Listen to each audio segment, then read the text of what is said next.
What do we want our monument to look like? How do we want to build our relationship with a romantic partner? And what will that look like?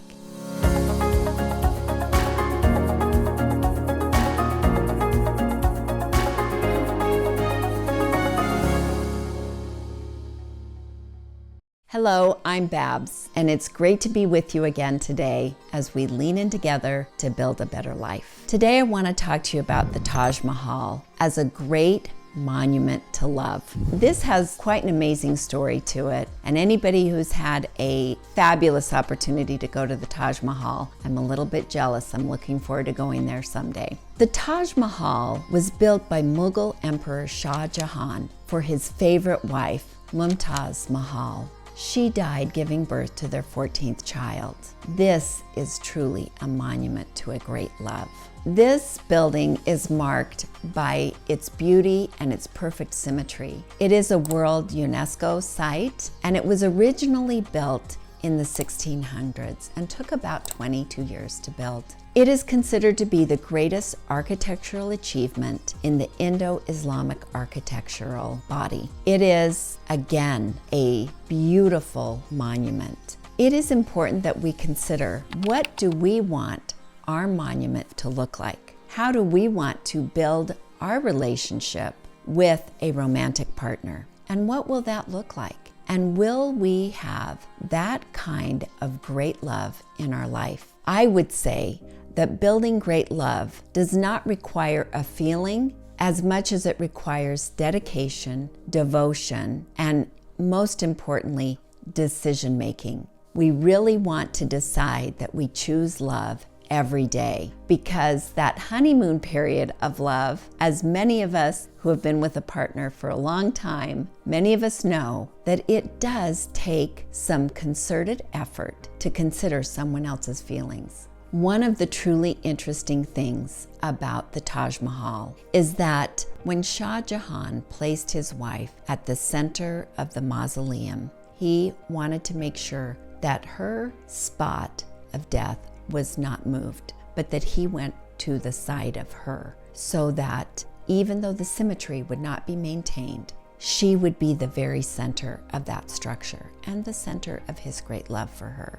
Often we can see that when we are able to put someone else before ourselves, especially in a partnership, we can sometimes consider their feelings first. Now, I'm not saying that we shouldn't take care of ourselves first. If we don't have anything in our buckets, we have nothing to give from. So it's important that we do take care of ourselves in order to take care of our partner, our spouse, our significant other person in our lives. It's also important that that relationship is how we come to our children. If we have children, that children understand that the mom and dad relationship should come first, because someday these children will move away and move into their own spaces. And it's important that they understand that we will support them in their partnership as they grow up. But that we, even though it's very intense, it's time intensive, it's creativity intensive, it's energy intensive to have children,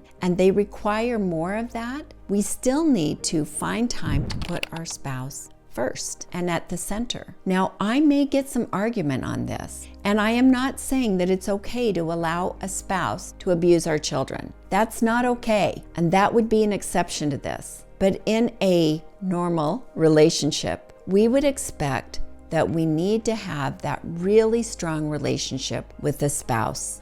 Our children's security does depend on that. They want to know that their parents are in a secure space, that they love each other, and it helps them feel much more secure. We want to be able to have the ability to put our spouse first often in our lives. If we notice our spouse is having a hard time at work, it's important that we are considerate of that we notice that we give them an opportunity to speak about it, that we're supportive.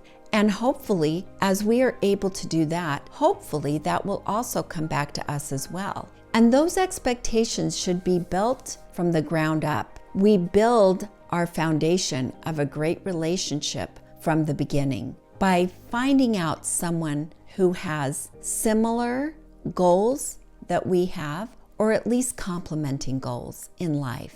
That we know we can move through life together, that the most important thing to our children after they leave our home will be knowing that our relationship is sound, that our relationship is a good one. Otherwise, children are not super excited to come home to warring parents, parents at war. They want to come home to parents that are relatively happy, who have love for one another, and who are able to work through conflict. I also think it's important that your children see you have healthy conflict and work through it, and that you can even talk about it. Not in a deep way. Your conflict is not usually their business. So we want to make sure that we're appropriate, but that we give them some of that information. It will build their security if we are able to love our spouse, to show love to our spouse, and to work through conflict. I hope that we can all build a beautiful monument to love, as the Taj Mahal is symbolic of,